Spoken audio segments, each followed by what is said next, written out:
Bueno, entonces empezamos con este primer programa en esta semana, el primer programa post-elecciones, para analizar precisamente los resultados de ayer en las elecciones seccionales y también en la consulta popular y la elección de los miembros del Consejo de Participación Ciudadana y Control Social. Estoy ya con mi querido Fabricio Vela aquí y nuestros panelistas que hoy van a ser Paulina Recalde de Perfiles de Opinión y Pedro Donoso, analista político. Antes de empezar con ellos, vamos contigo, Pablo Pozo. Bueno, sí, muchísimas gracias. Buenas noches a todos. En este momento lo que quisiéramos hacer es hablar un poquito sobre cuáles son los resultados oficiales de las elecciones. El equipo de producción ha estado preparando unos datos de ciertas provincias para prefectos y para alcaldes, y en base a eso nosotros vamos a comenzar ya a debatir. Entonces empezamos con prefectos para la prefectura de Bolívar. Por favor, si me pueden ayudar poniéndolo en la pantalla para poder empezar con los datos. ¿Me pueden avisar, por favor, cuando esté en la pantalla? Muchas gracias. Bueno, mientras tanto, hasta que esté todo listo, este 5 de febrero nosotros estuvimos en las urnas y por eso el día de hoy nosotros vamos a hacer un análisis de todo lo que estaba aconteciendo. Bueno, empezamos con Pichincha entonces. Tenemos ya el 99.58 de actas procesadas. Y para la prefectura de Pichincha se tiene primera a Paola Pavón con un 28.28%, a Guillermo Churuchumbi con 24.01% y a Eduardo del Pozo con 16.58 puntos. Pasemos a la otra provincia, por favor.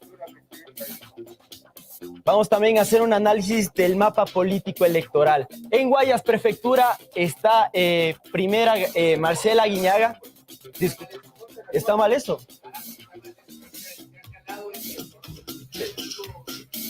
De la gráfica. Nuestro amigo de los gráficos. Nos van a matar con esa gráfica que está desactualizada. Está mal eso. Bueno, aquí entonces esa la Suecia está bien. Esta sí. Dele ahí. El Fabricio lo sabe todo. 99.7% de actas procesadas, 20% para Juan Cristóbal Lloret, 19.64% para Marcelo Cabrera y 13.68% para Sebastián Ceballos. Pasemos por favor a la otra provincia. Tungurahua, tenemos aquí a Manuel Caizabanda con 32.19%, Jaime Amoroso con 29.70% y Ana Galarza con 13.68%. Aquí está el 100% de actas procesadas, ¿no? Pasemos por favor a la siguiente. Manaví, en Manaví tenemos el 98% de actas procesadas. Leonardo Orlando, 42%, Agustín Casanova, 32.89%, Jorge Zambrano, 71.73%, 7.73%, perdón, aquí estoy con un pequeño problema de pantallas. Pasemos por favor a la otra provincia. En Bolívar, ahora sí, 99.60% en la prefectura de actas procesadas. Aníbal Coronel, primero con 42.35%, segundo Javier Bosques con 21.99% y Felipe González con 12.41%. Ahora pasamos, creo que ya a alcaldes, ¿verdad? Por favor, si me pueden ayudar poniéndoles. Para la alcaldía de Quito, con el 99.32% de actas procesadas, tenemos a Pavel Muñoz con 25.20%, a Jorge Yunda con 22.20% y a Pedro José Freire con 21.92%. Pasemos por favor a la otra provincia, Guayaquil. Aquí tenemos a Aquiles Álvarez con 39.74%, a Cintia Viteri con 30.31% y a Pedro Duarte con 14.37%. Recordar que esto es el 93.61% de actas procesadas. Seguimos para la siguiente provincia. Tenemos aquí a Cuenca, con el 100% de actas procesadas, Cristian Zamora con 18.54%, Pedro Palacios con 17.51% y Adrián Castro con 16.99%. Este es todo súper cerrada, ¿no? Pasamos a la otra ciudad, por favor. En Manta tenemos el 99.52% de actas procesadas, Agustín Intriago primero con 61.21%, Jaime Estrada con 32.54% y Rosalind Cruz con 1.44%, 99.52% de actas procesadas. Seguimos para la siguiente, por favor, para Ambato nos vamos. En Ambato tenemos el 99.89% de actas procesadas. Diana Caiza con 32.19%, Luis Amoroso con 29.70% y Salomé Marín con 13.68%, 99.89% de actas procesadas. Ahora pasamos a San Borondón con el 99.60% de actas procesadas, Juan José Yunes con 62%, Andrés Zafadi con 25.38% y Nicolás Rodríguez con 10.93%. Parece que tenemos una más. ¿Cuál es la otra? Puerto Viejo. Entonces, en esta ciudad tenemos el 99.74% de actas procesadas. Tenemos primero a Javier Pincay con 27.79%, Jaime Mendoza con 21.56% y Rafael Saltos con 17.13%. Bueno, ahora sí, con todos estos datos, ¿qué opinan ustedes? ¿Hubo sorpresas en estas elecciones, sí o no? Para mí sí. Bueno, la pregunta que nos hacemos después de ver estos datos más bien es si hubo sorpresas o sorprendidos, porque por un lado teníamos estas encuestas de Exit Poll, este tracking poll, y la gente con muchas dudas de lo que iba a pasar, porque además una vez que se anuncian los primeros resultados del Exit Poll de Market, se revierte completamente y se puede crear este halo de ilegitimidad que hay siempre cuando alguien pretende decir no ganó las elecciones tal. Vimos que en Quito fue rápida la aceptación de Jorge Yunda en el caso de Pavel Muñoz. Entonces, empecemos, Paulina. ¿Cómo sorpresas o sorprendidos? Hola, buenas noches con todas y con todos. Sí me parece que vale la pena mencionar el rol lamentable de las empresas colegas del día de ayer. Proyectar los resultados de un tracking poll para un escenario de consulta popular parece poco prolijo. Normalmente se presenta el día de las elecciones un exit poll o un conteo rápido, pero no el resultado. Lo que presentaron del referéndum no era un exit poll, era un tracking poll. ¿Cuál es la diferencia para entender un poco cuál sería la diferencia? Un tracking poll, para empezar, es una medición anterior que se hace de manera sistemática para mirar cómo está evolucionando la tendencia. Desconozco la metodología del colega para saber cuántos días midió, pero definitivamente es una encuesta anterior, es decir, no sobre el voto declarado, sino sobre la intención de voto. Me parece que ahí debía haber una mayor explicación a los resultados que quedaron el domingo anunciados con esa encuesta, distan mucho de los que tenemos en este momento. Es totalmente al revés, ¿no? Porque por un lado se presentaba como este tracking poll la evolución y le daba al sí una respuesta mayoritaria, que era un poco lo que el gobierno esperaba, y de alguna manera el anuncio de que el presidente Lasso iba a hacer estas declaraciones en el Palacio, estuvo la prensa esperando ahí y que finalmente no ocurrió. Pedro, ¿tú crees que el gobierno estaba confiado en este tracking poll y que cuando en efecto empiezan a dudar, no se sabe muy bien por qué, se suspende la rueda de prensa y va a haber un anuncio quizá muy triunfalista? ¿Cómo ves tú esto? Me imagino que esa fue, digamos, la salida. Buenas noches, Paulina, Sol, Fabricio, gracias por la invitación. Hay una frase que a mí me gusta mucho, ¿no es cierto?, que no la suelo usar, pero a veces en estas ocasiones es bueno. En política, digamos, no hay sorpresas, lo que hay sorprendidos finalmente, ¿no? Y yo creo que eso sucede cuando el proceso de análisis no es del correcto. No estoy hablando solo de números, sino del proceso sociopolítico que existe finalmente, ¿no? Es decir, y aquí capaz que ya pongo de una vez el titular, ¿no es cierto? Yo creo que estas cifras de resultados deben sí leerse con relación a procesos que no son electorales. Por ejemplo, junio y octubre del 19, ¿no? Es decir, solo así vamos a poder entender, por ejemplo, el gran triunfo de Pachacuti. Y aquí viene otro elemento también. Yo creo que las seccionales nunca pueden ser entendidas cuantitativamente, sino cualitativamente. Yo le acabo de escuchar, por ejemplo, el abogado de Nebot, que decía, nosotros hemos ganado 30 y pico de alcaldías, no sé cuántas prefecturas, no importa cuántas ganaste, ¿no es cierto? La pérdida de Guayaquil y de Guayas es cualitativamente, es claro, es absolutamente importante. Perdón que interrumpa, Pedro, pero automáticamente yo recuerdo lo que pasó en 2014, cuando la Alianza País, la que era la fuerza política dominante, lo presentaron, sí, ganamos y somos la fuerza más representada, que tiene el mayor número de prefecturas, alcaldías, consejerías, juntas parroquiales. Pero perdieron Quito, no ganaron Guayaquil, perdieron Cuenca, no ganaron Puerto Viejo, no ganaron Manta. O sea, en los enclaves más importantes no lograron la victoria, aunque numéricamente, en cuanto a volumen, seguían siendo la fuerza política más importante. Y ese es el análisis que hay que hacer finalmente, es un análisis cualitativo, ¿verdad? Porque no es lo mismo perder Quito, Guayaquil, Cuenca, ¿no es cierto?, que perder, digamos, unos cantones pequeños. Estoy hablando netamente en el ámbito político, ¿no es cierto? Y en el ámbito de la consulta popular,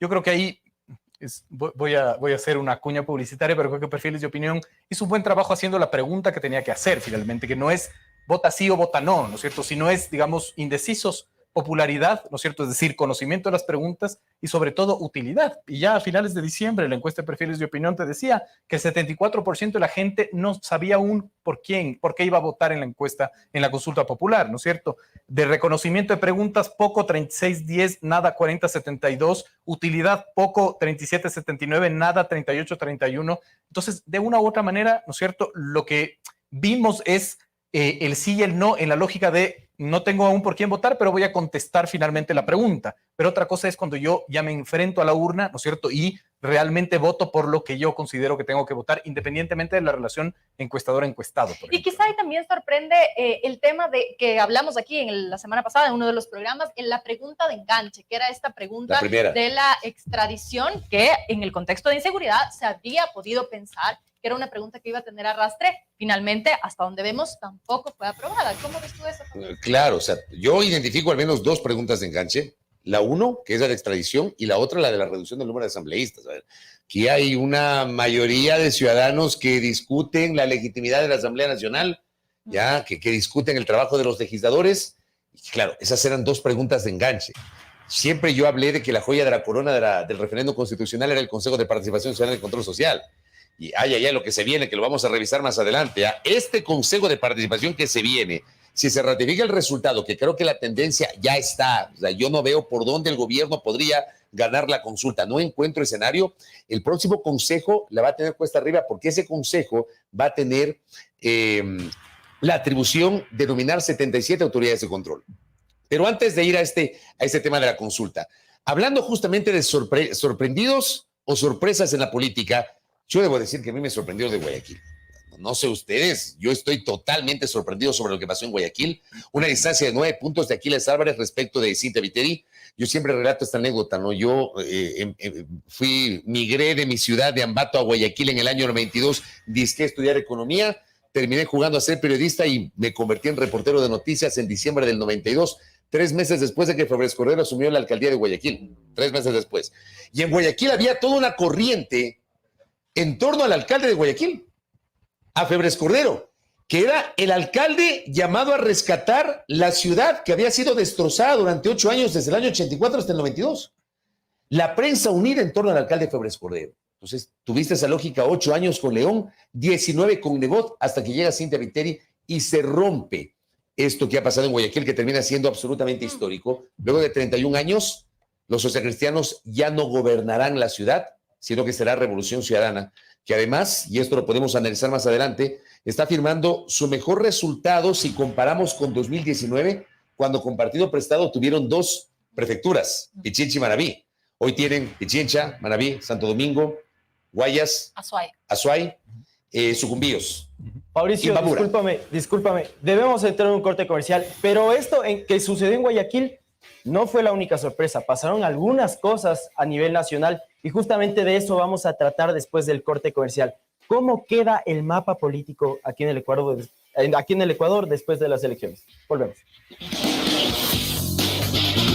Bueno, volvemos a nuestro corte comercial y antes de hablar de cómo queda el mapa político del país, como dijo Pedro Donoso, nosotros vamos a mostrar algunos videos de lo que sucedió y como dijo Pedro Donoso, Jaime Nebot ya habló, el exalcalde de Guayaquil ya hace pocas horas publicó un video hablando sobre la situación de las alcaldías en el país y nosotros les queremos mostrar. Adelante el video. Hemos obtenido 35 alcaldías, 25 en la costa, 10 en la sierra. Y varios prefectos, entre ellos Esmeraldas, Los Ríos y El Oro. Como corresponden, democrática y caballerosamente aceptamos el triunfo legítimo de Aquiles Álvarez como alcalde de Guayaquil y de Marcela Aguiñaga como prefecta del Guayas. Y le deseamos éxito por el bienestar de nuestra ciudad y nuestra provincia. Jaime Nebot no fue el único que habló al respecto, sino también Cintia Viteri reapareció para hablar y felicitar también a Aquiles Álvarez. Aquí les vemos el video. Gracias por haber sido un pueblo valiente que resistió 4 años, los más difíciles que ha tenido la historia de Guayaquil. También quiero agradecer a mi equipo que nunca se movió, que se mantuvo firme y que se convirtió en un equipo totalmente solidario. Quiero también felicitar al señor Aquiles Álvarez, es el nuevo alcalde de la ciudad de Guayaquil, ganó las elecciones y le deseo todo el bien del mundo. Además, la candidata a la prefectura, Susana González, dispone de preparar todo para el traspaso de la prefectura y aquí les vamos a mostrar y les voy a leer qué es lo que dice. Al pueblo de Guayas, gracias a todos aquellos guayasenses que ayer en la jornada electoral asistieron a las urnas para expresar su voluntad y también gracias a todas las familias que de manera masiva nos dieron su voto. Felicito a Marcela Guiñaga por su triunfo electoral y a la vez le deseo éxito en su gestión de los próximos años por el bien de todos los que amamos nuestra provincia. He dispuesto un equipo de gobierno para preparar todo para que, previo al traspaso administrativo en mayo, se lleve a cabo una transición ejemplar, como merecemos todos los guayasenses. Que Dios bendiga a Guayaquil y a Ecuador. Susana González. Ahora pasando a la ciudad de Quito, también tenemos a Pavel Muñoz celebrando la victoria en las elecciones. Adelante, líder. La alegría que tenemos por el proceso democrático que se ha llevado adelante. Yo quiero empezar agradeciendo al pueblo de Quito. Lo primero es porque hoy tuvimos colegios convertidos en recintos, hoy tuvimos ciudadanos que fueron parte de las juntas y tuvimos juntas de receptoras de voto. Pero eso es lo menos importante porque la democracia vive con el voto de todos los quiteños y las quiteñas. Y Pavel Muñoz no fue el único que estuvo festejando, sino también el expresidente de la República, Rafael Correa. Y él en algunos tweets estaba cantando, estaba dando coplas, pero aquí les tenemos un tweet muy interesante en el cuartel de la campaña de Ciudad de México, que dice: ¿saben que lo hemos logrado después de 6 años de persecución y apenas 1 año del partido RC5? Gracias a toda la militancia, gracias a Ecuador, ya estamos en cuenta regresiva. Venceremos. Esto es lo que nosotros les tenemos. ¿Qué opinan ustedes y cómo se viene el nuevo mapa político aquí en el Ecuador? Veíamos estas imágenes que Pablo nos compartía también, analizando lo que Fabricio decía hace un momento, ¿no? En 2014 perdió la alcaldía de Quito la Revolución Ciudadana, en ese momento era el partido gobernante, y lo recupera casi 10 años después con Pavel Muñoz y también la prefectura con Paola Pavón. Mientras que el escenario en Guayas cambia por completo. 30 años de hegemonía social cristiana se terminan. Y antes de continuar con esta discusión, voy a darle la bienvenida a Carolina Ávila, que está vía Zoom desde Cuenca. Carolina, bienvenida, un gusto tenerla aquí. Hola María Sol, un abrazo fraterno para ti y para todos los que te acompañan. Tengo entendido que está Fabricio, Paulina y Pedro, si no me equivoco. Un abrazo también para ustedes. Sí, aquí desde Quito les saludamos con Fabricio Vela y los dos invitados, Pedro Donoso y Paulina Recalde. Conversemos un poco sobre este nuevo mapa. ¿Qué significa? Y empecemos quizá con Carolina. ¿Qué significa que el Partido Social Cristiano haya perdido esta hegemonía de 30 años en Guayas y sobre todo estos 9 puntos de diferencias? Hablamos hace un momento de sorpresas o sorprendidos, pero estos 9 puntos entre Cintia Viteri y Aquiles Álvarez, ¿qué le dice? ¿Qué están diciendo los guayasenses? ¿Qué están diciendo los guayaquileños con ese voto en contra del Partido Social Cristiano? Carolina, vamos con usted.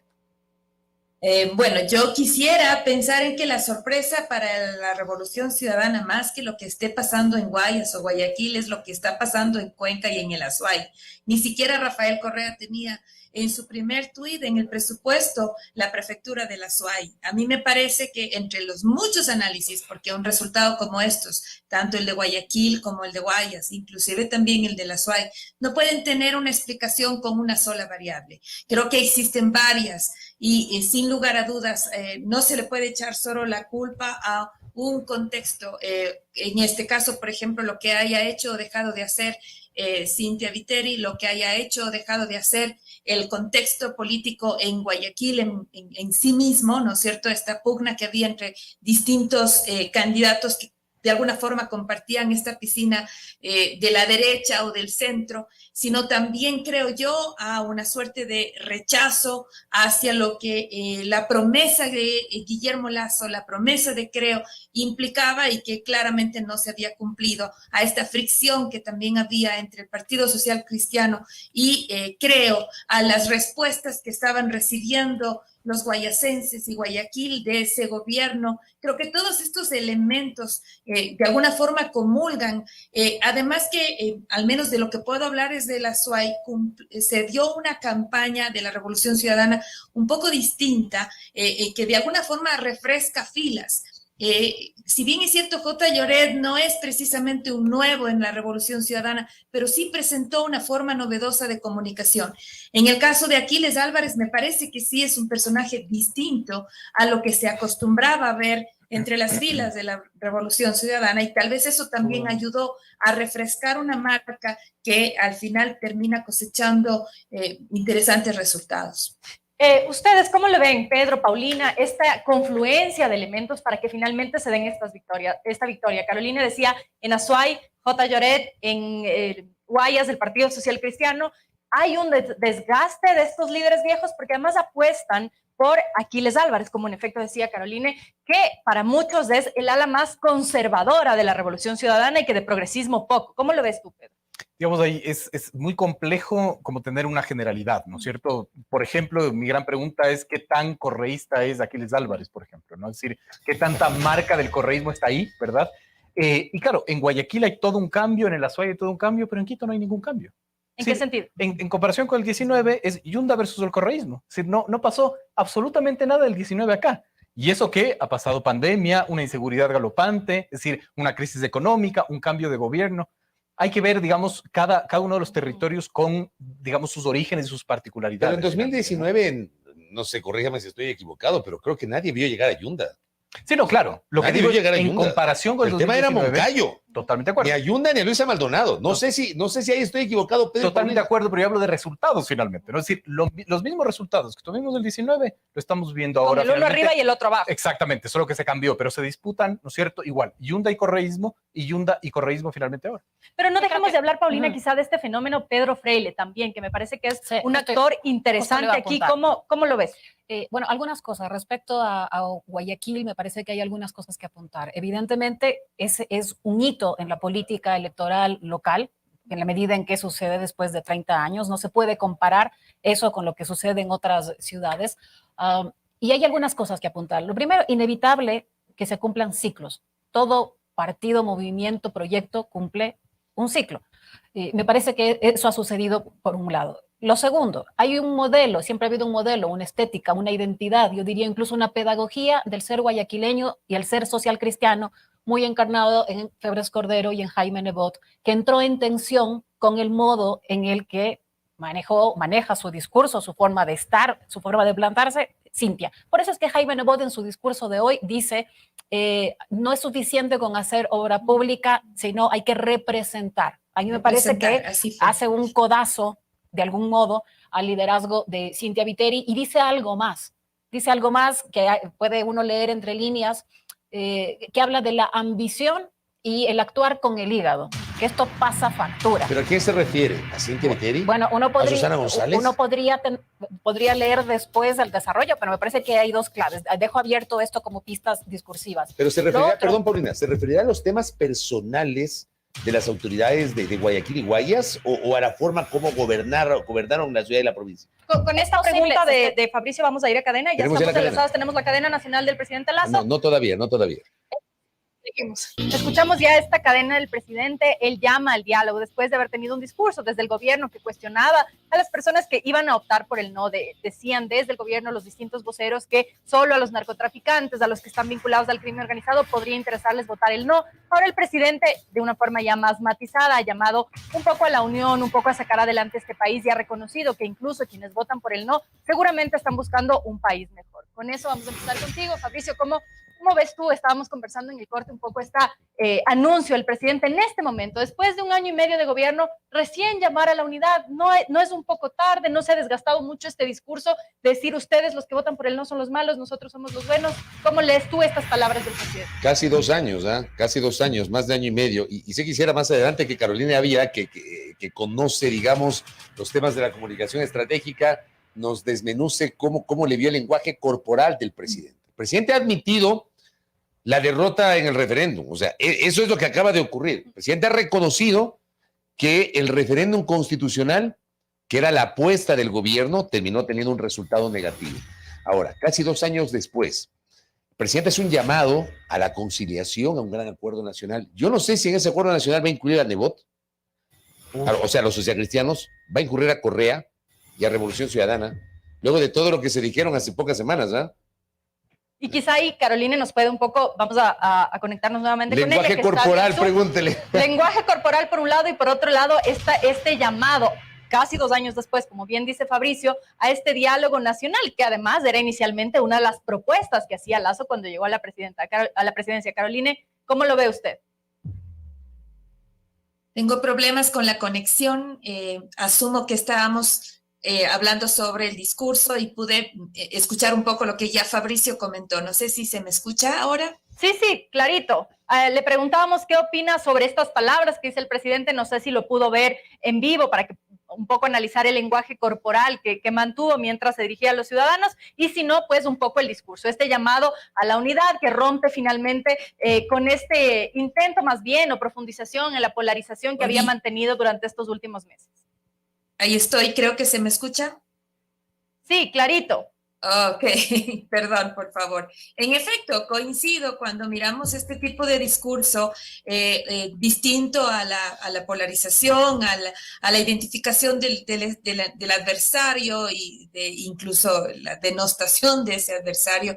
Ahora obviamente tiene un tono más conciliador, la búsqueda de esa unidad. Le está tratando de hablar a todos, a los que votaron sí, a los que votaron no, ya ustedes apuntaron bien, y me parece que no le queda de otra, por eso el cambio. Me llama la atención el llamado a trabajar, tú lo hiciste muy bien esa puntualización, María Sol, porque dice, ahora sí vamos a trabajar, y ha pasado ya toda esta cantidad de tiempo, y delinea una hoja de ruta muy, muy escueta, además nada nuevo, porque sigue hablando de oportunidades y de seguridad de infraestructura sanitaria, sigue hablando también, si no me equivoco, mencionó algunos otros en la nutrición, por ejemplo, que eran como detalles específicos, pero de ahí a algo concreto no necesariamente encontramos trasfondos y claro, evidentemente no se manifiesta sobre las preguntas. Me gusta, por ejemplo, también la parte en la que hace referencia a el ejercicio de escucha, ¿no? Al ejercicio de escucha,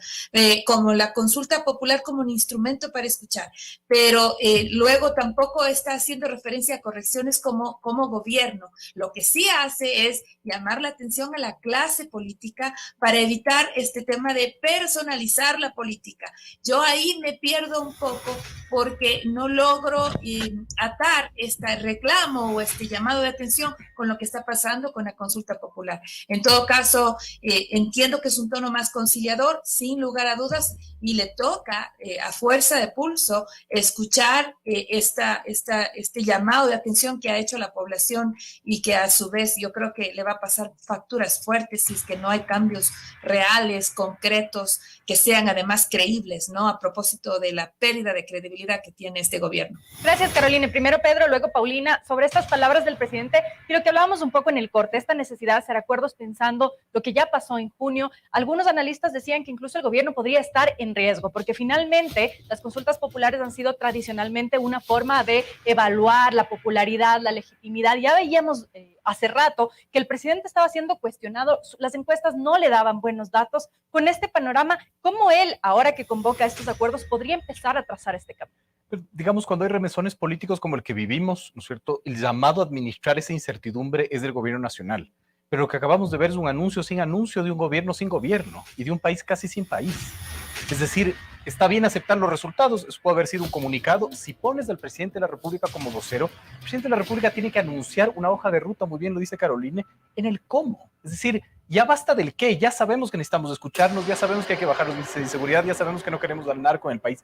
¿Cómo, señor presidente? ¿Qué es lo que usted nos está diciendo en un cronograma? ¿Cuál es la hoja de ruta? ¿Qué es lo que va a pasar? ¿Qué es lo que se necesita finalmente, no? Entonces, se esperaba mucho más, se esperaba que por último instaure unas mesas de diálogo, explique la metodología, algo más finalmente, pero otra vez, ¿no es cierto?, se utiliza al presidente como un anunciante de algo que de una u otra manera es valioso finalmente, es decir, que el Ejecutivo acepte los resultados es valioso políticamente hablando, ¿verdad? Pero eso se lo pudo haber hecho en un comunicado. ¿Para qué expones al presidente a hacer anuncios sin anuncios? Una cadena nacional que pudo ser un tweet, Totalmente de acuerdo. O un mensaje de WhatsApp. Es verdad. Paulina, ahora se habla nuevamente de esta necesidad de hacer acuerdos, de esta necesidad de entender a este país diverso además, porque uno de los problemas quizá del gobierno ha sido mantener esta polarización. Los buenos están conmigo, los malos están en contra de mí. Y Carolina mencionó el tema de la personalización en la política, que el presidente dice un poco terminar con eso. Pero ¿a qué presidente le creemos? Porque finalmente hemos tenido un presidente que por un lado acusa a los líderes, tanto del correísmo como del socialcristianismo, de ser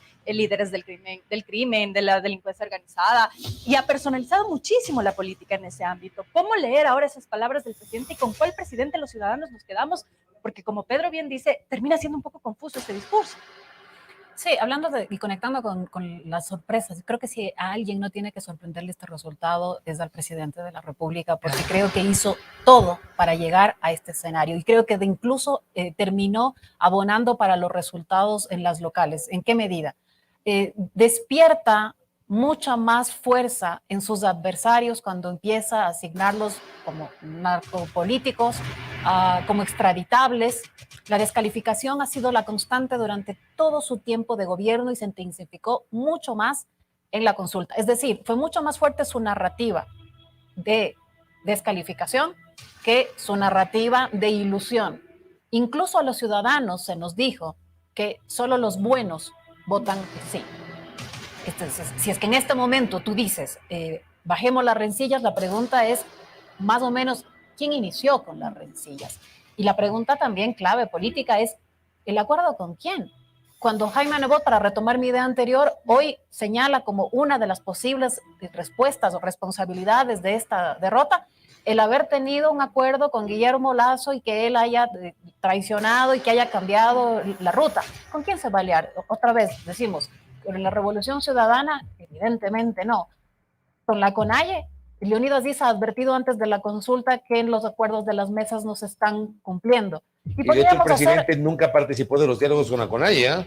Nunca. Me parece que queda mucho más claro que es un presidente sin palabra, esto ya lo venían diciendo las encuestas, y que se le ha achicado cada vez más el espacio de acción, porque incluso su bloque, el bloque aquel que hubiese estado más pegado, en medio de la consulta, se le desgranó. Y me parece que esto no es un elemento menor.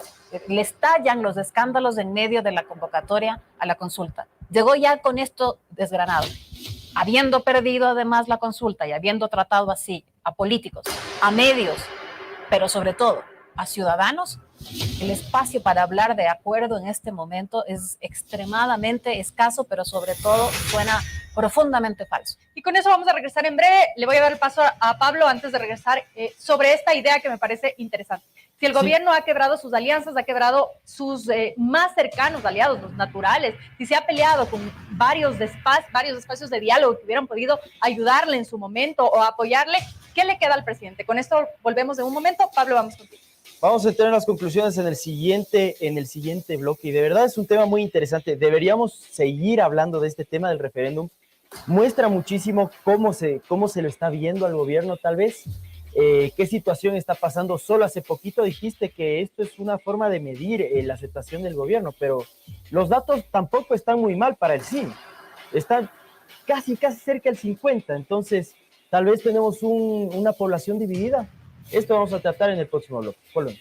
No quiero dejar de cerrar este programa. Vamos ahora con las conclusiones sobre dos temas. Por un lado, el fenómeno de Pedro Freile ha quedado en tercer lugar, fue candidato a las elecciones presidenciales hace 2 años prácticamente, quedó en un nada despreciable cuarto lugar, en ese momento respaldado por Amigo, hoy por el Partido Socialista Ecuatoriano y por Suma, y hasta poco antes, cuando teníamos los exit poll, parecía que quedaba incluso hasta un segundo lugar. Finalmente sabemos que muy cerquita de Yunda quedó. ¿Cómo leen ustedes este fenómeno muy brevemente? Yo creo que finalmente, pero además reafirma que es difícil también administrar el anticorreísmo velado, digamos. Es decir, a la larga el anticorreísmo no tuvo espacio finalmente en esta como anticorreísmo. Como anticorreísmo, pero además es interesante ver cómo administras una vertiente tan diversa que tiene tantos intereses de por medio. Que solo está hilado aparentemente por ser anticorreo. Totalmente de acuerdo. Y solo para cerrar, digamos, es súper importante analizar Pedro Freile, pero es súper importante analizar también el nulo que en Quito finalmente termina siendo el cuarto lugar, ¿no? 13,84. Y eso también nos lleva al otro punto que quería discutir antes de cerrar, que es sobre esta idea del correísmo, que a muchas personas conversando estos días dicen, me da miedo que el correísmo vuelva inflado nuevamente, porque finalmente se les está dando al voto en provincias importantes, contigo estábamos conversando, y que haya esta sensación de prepotencia nuevamente, esta actitud de prepotencia. ¿Cómo el correísmo debería leer esta victoria? Dos cosas rápidamente. Yo no concuerdo con que Freile sea necesariamente la expresión del anticorreísmo. Creo que es mucho más una expresión de una derecha radicalizada que cada vez por condiciones de inseguridad, pero también por una comprensión de la diversidad, de la movilización, del movimiento indígena, tuvo cabida especialmente en Quito. Las contramarchas tienen su rostro en Páez y tienen su rostro, voy a usar este término, lavado la cara por el socialismo en Pedro Freile. Respecto a la RC, me parece que la RC tendría fundamentalmente tres retos. El primero, evidentemente, hacer gestiones a la altura de la situación en la que está tomando varias ciudades. Dos, reconocer la diversidad de las razones por las que han ganado en distintos territorios, pero sobre todo, tres, no es carta abierta. No necesariamente los afinca en el pasado y que lo hicieron bien. De acá en adelante, creo que en buena medida tienen que entender que están en un país distinto al que gobernaron durante la presidencia y durante los gobiernos locales, y eso implica también, en buena medida, dialogar, apertura y otro tipo de alianzas y de cercanías. Caroline, ¿cómo lee usted esta victoria del correísmo y cómo ellos deberían interpretar, cómo ellos deberían tomar? Concuerda con lo que dice Paulina, ya no es del mismo país, porque un poco también el discurso, al menos en Quito, ha sido regresamos, y esto es una forma de hacer justicia. Incluso me parece que mencionó la prefecta reelecta Paola Pavón. ¿Cómo lee usted cómo el correísmo debería ver este triunfo?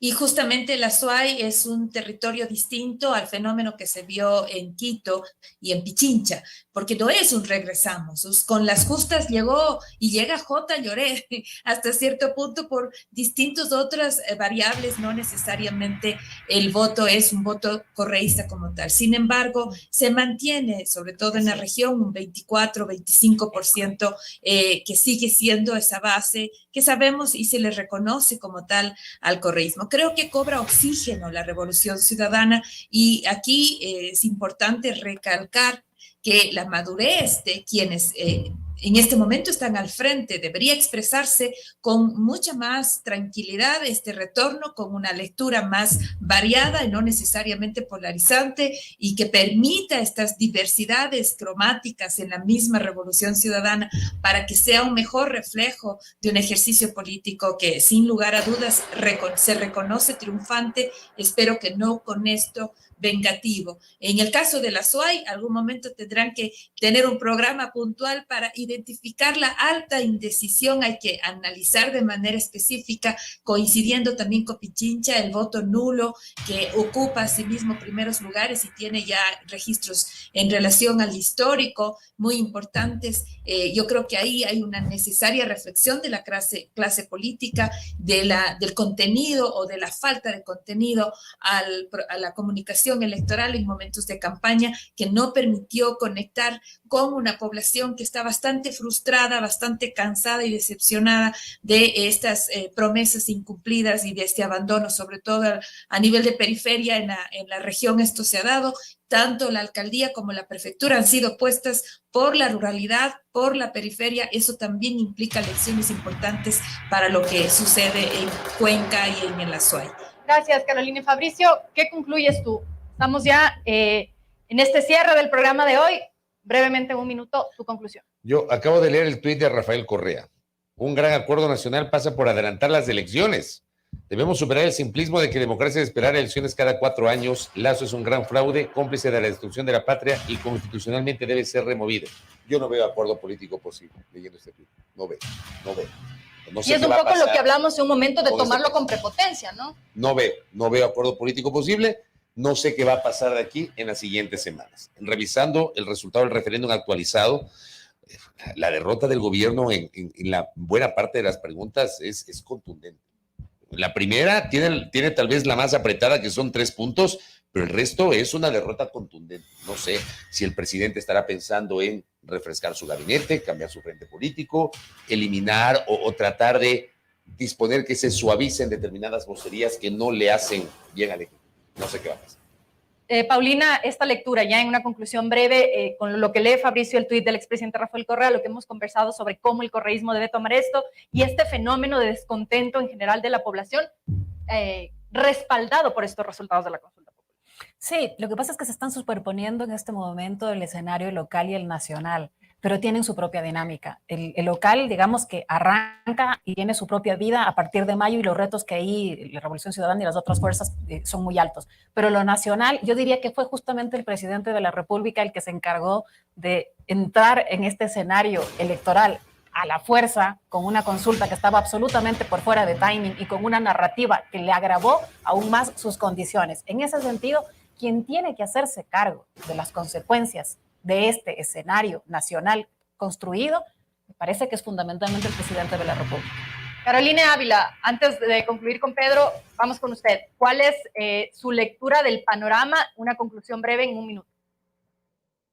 Parece que debe tomar lecciones, creo que intenta con este mensaje a la nación, pero no concreta. Habrá que ver cuál va a ser la nueva agenda, porque eso era lo que buscaba con la consulta popular, no lo logra. Intentará, me imagino, reajustar esfuerzos, pero no es un escenario fácil, todo lo contrario. Esperemos que más bien en los próximos gestos nos se puedan entregar más certezas desde la misma vocería presidencial o desde el gobierno. Creo que hay muchas cuentas todavía pendientes.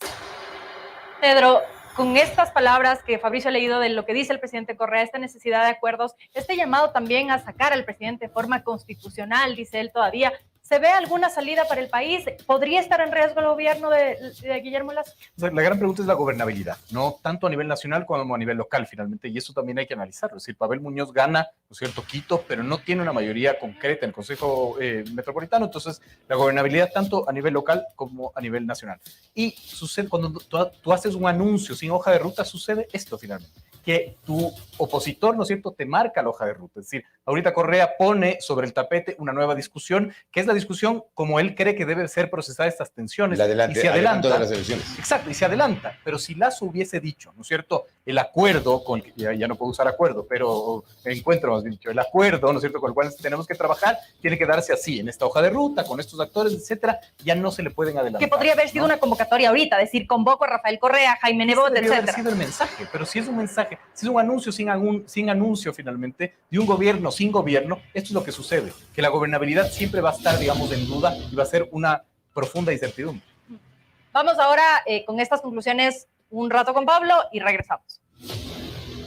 Este referéndum de verdad estuvo fuera de tiempo. Tal vez si se hubiera hecho en alguna otra etapa de este gobierno, ¿hubiera tenido otro resultado tal vez? Esa es una pregunta que nosotros vamos a tratar justamente el día de mañana en Los Irreverentes. Un tema muy interesante porque el referéndum no va solo con las elecciones. Esto es mucho más amplio. Hay muchísimo voto nulo, parece que no va a haber un acuerdo político, según lo que dice Fabricio. Yo tampoco veo la posibilidad de un acuerdo político. Es algo muy complicado que vamos a tratar el día de mañana. Nos vemos. Buenas noches. Muchas gracias, Pablo. Muchas gracias también a nuestros invitados, Carolina Ávila desde Cuenca, Pedro Donoso y Paulina Recalde aquí en el estudio. Y yo me despido, mi colega y amigo Fabricio Vela. Será hasta mañana. Hasta mañana. Mañana, referéndum imperdible aquí en Los Irreverentes.